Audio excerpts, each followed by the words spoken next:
All right, so in this session, we're going to talk about seeded or delivered roles in Oracle Cloud, ERP, HCM applications. And we've done a few videos, webinars and blogs and things like that. But it would be good to get into some actual roles that we don't recommend customers take to production, or at least and use post go live. Certain seeded roles that should not be used in a production environment, at the very least, without a great deal of control around them, right? So perhaps you could shed some light on some of those roles and why customers should avoid using them in a production environment. Sure.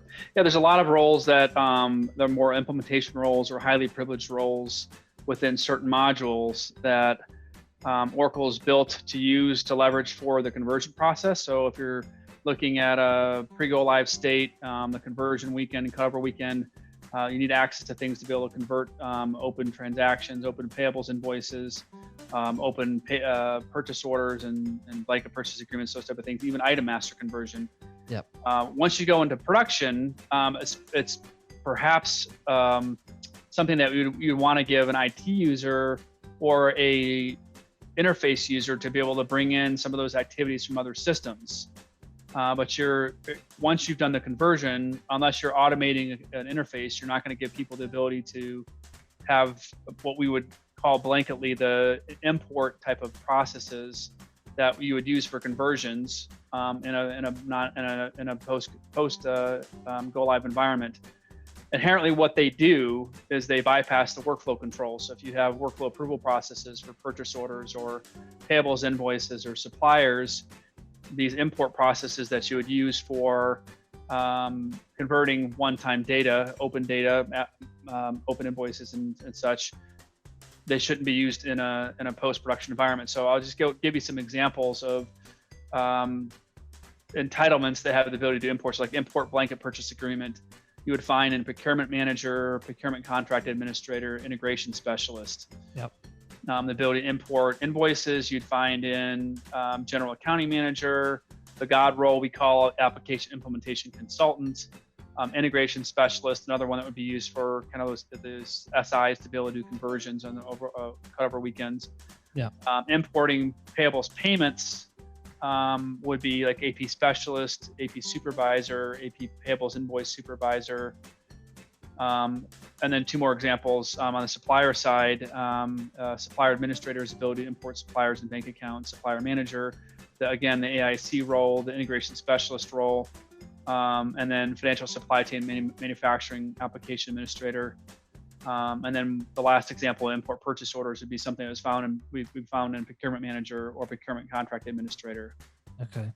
So the ability to do these doesn't always give them everything they need. In some cases, there are duty roles that need to go beyond this. So some of the risk needs to be evaluated a little more clearly than just having access to a certain privilege, but without a thorough risk assessment, and what we would call a sensitive access review or a security analysis of which roles have these highly privileged import processes, an organization really doesn't have good visibility to whether somebody can use these import features and bypass the workflow approval process that they'd expect post go live. Okay. And so what should organizations be doing with these roles? Leave them out, create copies, take out the offending privileges, right?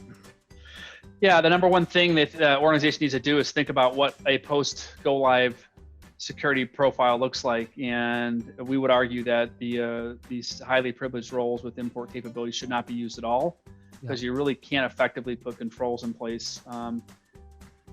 Perhaps you could do some differentiation between imported transactions and transactions go through workflow. In some cases, that data may be there to be able to do look-back procedures and determine whether they've had, but you don't want to be in that position. So the easy answer is for these roles that have these privileges, they shouldn't be provisioned after go live, and you need to make a plan for like conversions, or configurations, things that you would normally use these roles for configuration changes. How are you going to make configuration changes post go live? And our standard approach to that is making sure that there's a separate configuration role that can be used for IT to make changes that once they've gone through the change control. So kind of our architecture from a role design perspective is every role, every module has a configuration responsibility that would be used post go live. And there may be some other things in here that are important to pull out and put into a custom role, but custom roles are the answer for sure.